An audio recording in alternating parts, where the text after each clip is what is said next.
He said also that their offense needs to be a patient one. He told them, don't rush things. Use as much of that shot clock as you need to.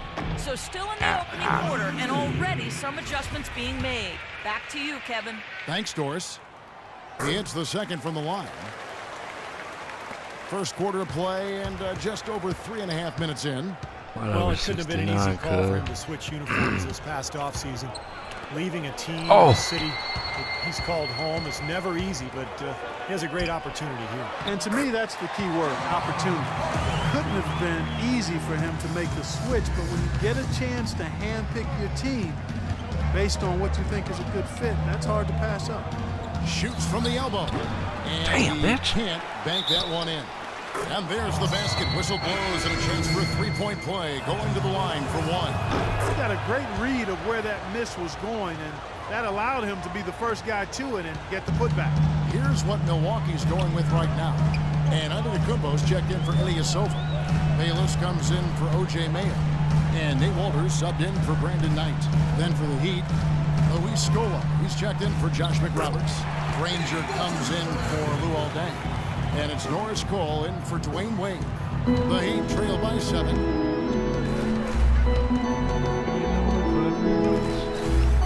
Come on, fix it. Bam.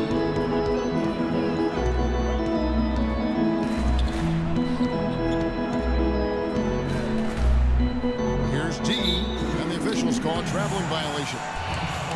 Now let's jump over to the 2K leaderboard to get an idea of which big men have been this season's most elite low-post scoring threats. Second is Chris Bosh. Yeah, there are different styles among those big men, but they have one thing very much in common. They can dominate offensively, face up or back to the basket. They can get it done. And that's what makes that list so intriguing to me, Steve, just how varied it is in terms of technique each of those big men use. I mean, you could fill a textbook taking a little piece of each of their games. I mean, they all do something different and unique and do it well.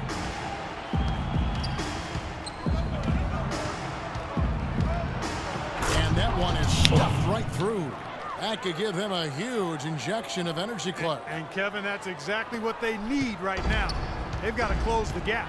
Forget about that for a second. How about the burst to the bucket for a point guard? Boy, he can power those down. Parker with it. Scola covering. Here's Antetokounmpo. Terrific assist. A nice finish. Solid play all around.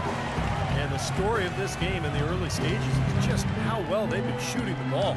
Steve, their percentage from the floor is really impressive up to this point. D, and a foul on the shot. He'll go to the stripe for 2. First trip to the free throw line for him in this one. The first one falls. 2 shots. Both free throws good from D. Bucks leading by 7. 4 seconds separating the shot and game clocks. Parker against Scola. It's Parker with the drive. And another basket for Milwaukee. He's finding all kinds of ways to get it done. What a quarter he's had. Set a pick. Set pick. Here's D. And the shot is good. D's got 6.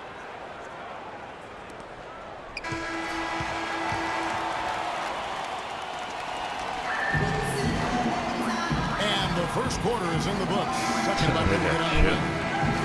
And now we'll get a perspective for the Bucks. Parker's checked in for Sanders. And Knight subbed in for O.J. Mayo. And a new group in for the Heat. Chris Bosh is checked in for Anderson. Scola comes in for Danny Granger. Napier, he's checked in for Dwayne Wade. And it's D in for Norris Cole. On the court for the Heat, D in at point guard. Scola out there with Dang. Then there's Chris Bosh. And it's Napier in at shooting guard. Ilyasova sets a screen for Knight. Shot clock at 6. Ilyasova dishes to Knight. Shot from 16. And it's Miami with the rebound. They're getting their first look of the season at the Bucks in this one. And as you'd expect, this was a lopsided season series a year ago. Let's go now to the sideline and catch up with Doris Burke. Hey, Doris.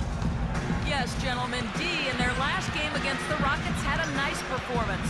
He finished with 13 points and added a few rebounds as well. This was a big win for him and his team as they snap a losing streak with that win, guys. All right, Doris, well, what do you guys think? Does that kind of big performance energize a player in his next game, or has it, like Steve, again, taken a toll physically? I think it just depends on the So individual, was Kevin. Wayne Probably Krause. depends on how he's feeling physically overall. But usually a guy who has a big night like that, it's going to carry over just the confidence and carry to the next game. Yeah, I would not disagree with you on there, Steve. There's something about confidence in this game that really fuels you and energizes you. When you performed well, you feel like you can do it again and again and again. This game's not too pretty, but nobody expected, Clark, anything different. No, I agree, Kevin. It's not a big upset when a team from the bottom gets swept like they did. 44 seconds left in the first half of the game. Bullshit. Misses in close.